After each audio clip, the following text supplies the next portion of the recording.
कानून व्यवस्था है आपकी, सब कुछ है आपके पास, फिर भी जो है महिलाओं पर रेप नहीं रोक पा रहे हो, हत्या नहीं रोक पा रहे हो।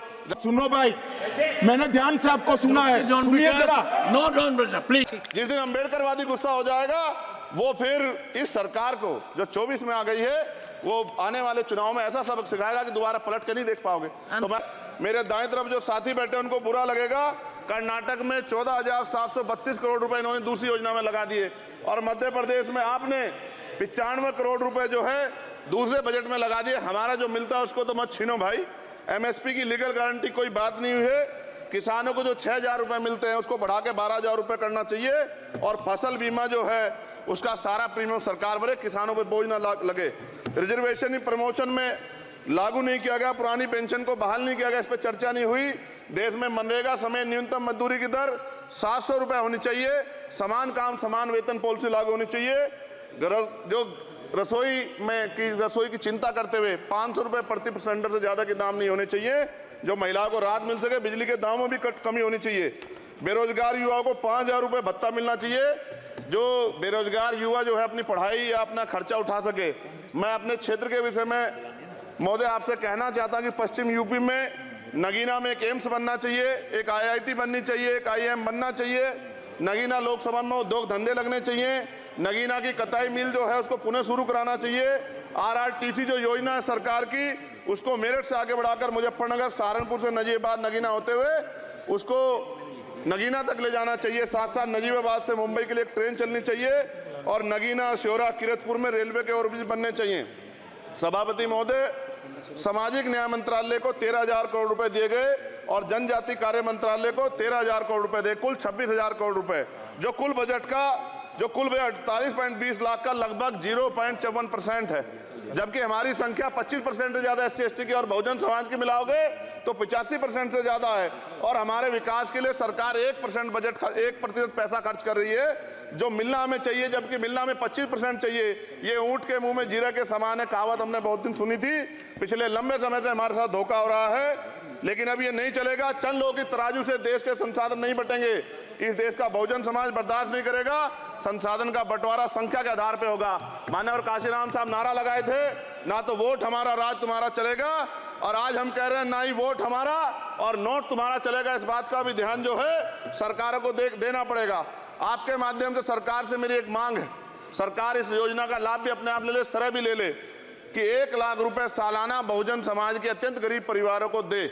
10 लाख करोड़ रुपए खर्च होंगे, लेकिन इस 1 लाख रुपए की योजना से एक झटके से परिवार गरीबी की रेखा से ऊपर आएगा और इनके बच्चों को कुपोषण खत्म होगा, अच्छी शिक्षा मिलेगी, महिलाओं को सम्मानजनक जीवन मिलेगा और इससे वास्तव में सबका साथ सबका विकास का नारा सार्थक होगा। अगर प्रश्न ये होगा कहां से आएगा, तो उसका जवाब ये है कि जब अमीरों का 16 लाख करोड़ रुपए माफ हो सकता है, कॉर्पोरेट टैक्स का घटाकर लाखों करोड़ रुपए का चुना सरकारी खजाने को लगाया जा सकता है, पेट्रोल डीजल के दाम 10 गुना एक्साइज ड्यूटी बढ़ाई जा सकती है, तो गरीबों को सरकार पैसा क्यों नहीं दे सकती।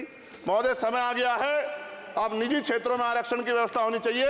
SC ST OBC को निजी क्षेत्रों में आरक्षण मिलना चाहिए। और मेरी आपसे ये भी मांग है, क्योंकि अब समय की मांग है और देश तेजी से आगे बढ़ रहा है, तो मैं कहूंगा कि सरकार का जो सबका साथ सबका विकास का नारा लगभग वो असत्य महसूस होता है, क्योंकि अल्पसंख्यकों में मुसलमानों, जैनों, सिखों, बुद्धिस्टों के लिए कुछ दिख नहीं रहा, उनकी कल्याण कोई योजना नहीं है। मदरसों को जो बजट मिलता था वो कम कर दिया गया है। आर्थिक तंगी से लोग मर रहे हैं। इंटर्नशिप की बात हुई है, परमानेंट रोजगार नहीं है। और दिल्ली में क्या हुआ बच्चों के साथ कल, उनकी सुरक्षा की जिम्मेदारी क्या है? वो आए तो बनने थे IAS IPS और बन क्या गए, लाशें बन के गए। यहाँ से कोई ध्यान नहीं दे रहा है, किसी की नजर नहीं है। साथ साथ मैं आपसे ये भी आग्रह करूंगा कि हम ग्रामीण क्षेत्रों से आए लोग देश से बड़ा प्रेम करते हैं और हम ये महसूस करते हैं कि सरकारें हमें सुनेंगी, सरकारें हमारे बारे में सोचेंगी।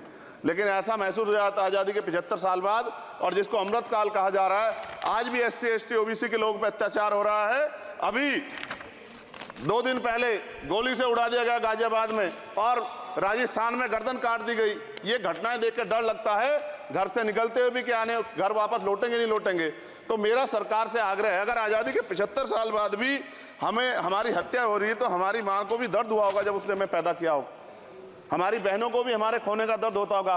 कैसी कानून व्यवस्था है आपकी, सब कुछ है आपके पास, फिर भी जो है महिलाओं पर रेप नहीं रोक पा रहे हो, हत्याएं नहीं रोक पा रहे हो, गरीबों, दलितों, पिछड़ों, किसानों, मजदूरों की जान नहीं बचा पा रहे हो। किसान सुसाइड कर रहा है, नौजवान सुसाइड कर रहा है, और बड़ी बड़ी बातें होती हैं, इधर भी अच्छे लोग हैं, इधर भी अच्छे लोग हैं, लेकिन अच्छाई तब होगी जब जमीन पे भी कुछ काम दिखाई देगा। और जमीन पे महोदय कोई काम दिखाई नहीं दे रहा है। जब कोई योजना की बात आती है तो सरकार हमसे मुंह मोड़ लेती है। आप बताइए, एजुकेशन का बजट कम कर दिया, हेल्थ का बजट कम कर दिया। मैं अपने क्षेत्र में गया तो आप विश्वास कीजिए, डॉक्टर नहीं है, स्कूल में मास्टर नहीं है, और कोई भर्ती ऐसी नहीं जिसका पेपर लीक नहीं होता है। तो देश किस तरफ जा रहा है और इसमें नौजवानों का भविष्य क्या है, इसके बारे में हमें चिंता करनी चाहिए। और अंत में अपनी बात को खत्म करते हुए मेरा आपसे आग्रह और आपके माध्यम सरकार से आग्रह है कि यहाँ बाहर बाबा साहब अम्बेडकर की मूर्ति लगी हुई थी एक, वो करोड़ों लोगों की आस्था से जुड़ा विषय है, और आप विश्वास करो इतना गुस्सा है उसको लेके।